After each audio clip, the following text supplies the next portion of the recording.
Thank you for joining me for day 3 of my social media Lent Devotional series, where together we're following Christ's footsteps to the crucifixion and then beyond to the resurrection. I'm Jennifer Slattery with the Faith Over Fear podcast and also the Your Daily Bible Verse podcast.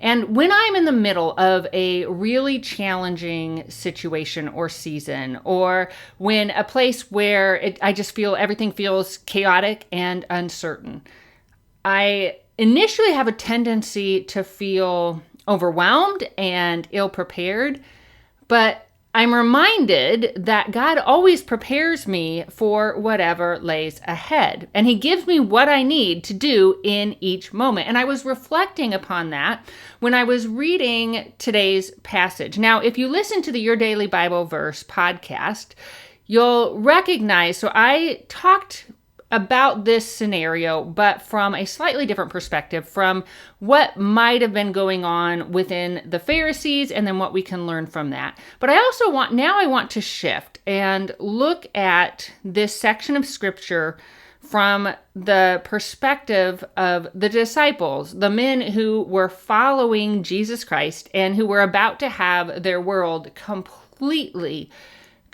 upended. When they were about to experience witness one of the most horrific things they could have, like if you've ever lost a loved one, they were about to watch somebody they loved deeply not only be killed, but be killed in a very horrific way. And they probably, in the middle of that scenario, they probably felt overwhelmed and unprepared and shocked. It in many ways, it caught them by surprise. And yet, Jesus had been preparing them for this moment prior. And so this is Matthew 26, verses 1 and 2. It says, "When Jesus had finished all these words, he said to his disciples, 'You know that after 2 days the Passover is coming, and the Son of Man is to be handed over for crucifixion.'" And notice what he said. So this is the New American Standard Bible.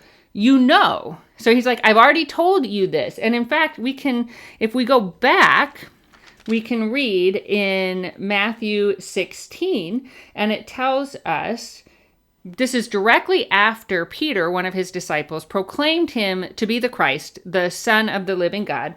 Jesus said, he warned the disciples not to tell anyone because his time, the timing wasn't right. And then he said, verse 21 says, "From that time, Jesus began to show his disciples that he must go to Jerusalem and suffer many things from the elders and chief priests and scribes and be killed and be raised up on the third day." And it tells us following this, Peter took him aside and he began to rebuke him. So his mind fixated on the first part of what Jesus said, that he had to go to Jerusalem, and when he went to Jerusalem, he would suffer many things by the religious leaders, and that he would be killed. And that seems to be where Peter's listening ears closed. And in fact, I think it closed even a little before then.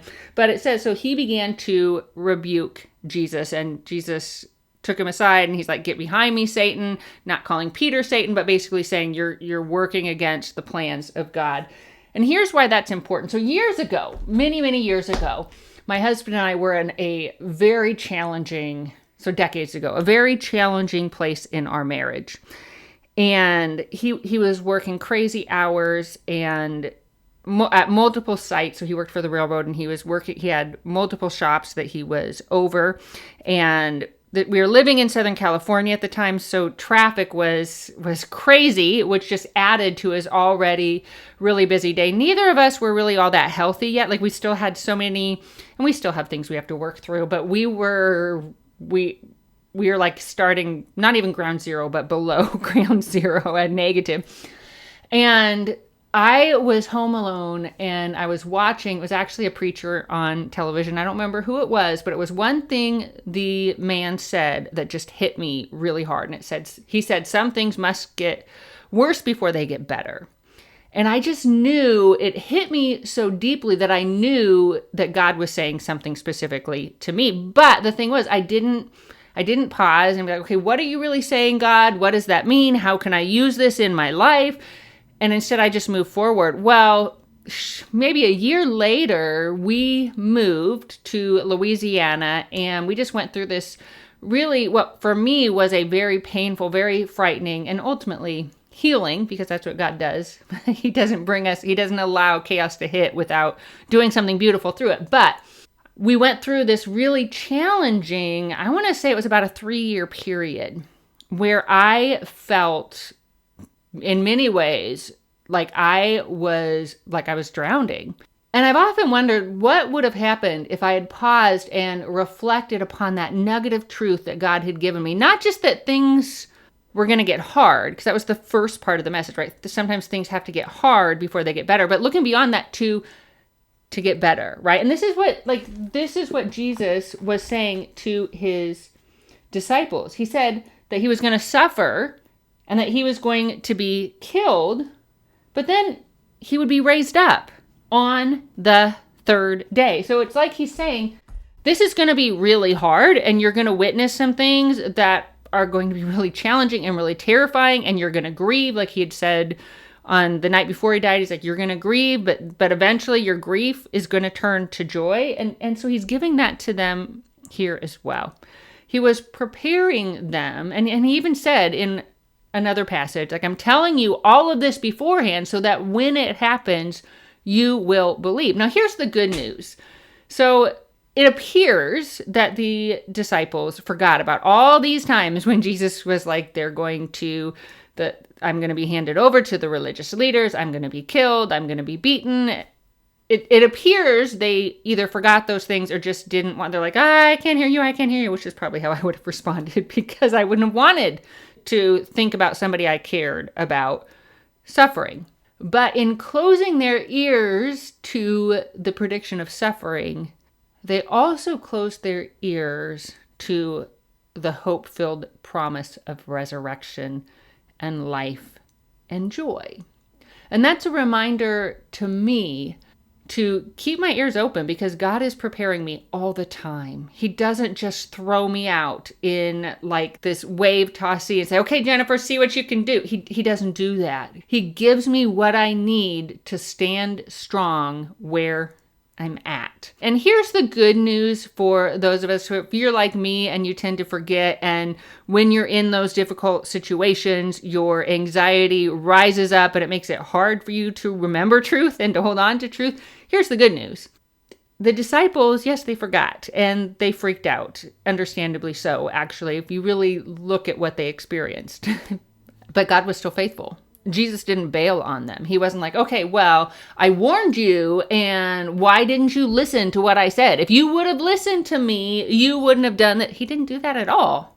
Not at all. Instead, he just showed them grace. And he's like, you know what, I'm giving you this warning ahead because I want you to be as strong as possible, because I love you so deeply. But I already know you're going to fail, and that's going to be okay. Everything's going to be okay, because the resurrection is coming. And I won't leave you. He promised them, I won't leave you as orphans. And that's our promise as well. So it's helpful to us. We weather the storms better. We feel a little calmer. We might still, if you're like me, you might still feel a lot of anxiety and a lot of fear when your world is completely topsy-turvy and chaotic. I mean, I think that's normal.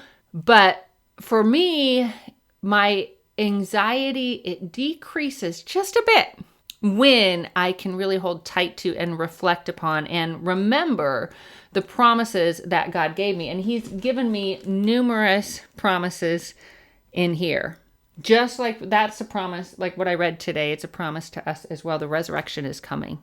Hope is coming. Beauty is coming. Joy is coming.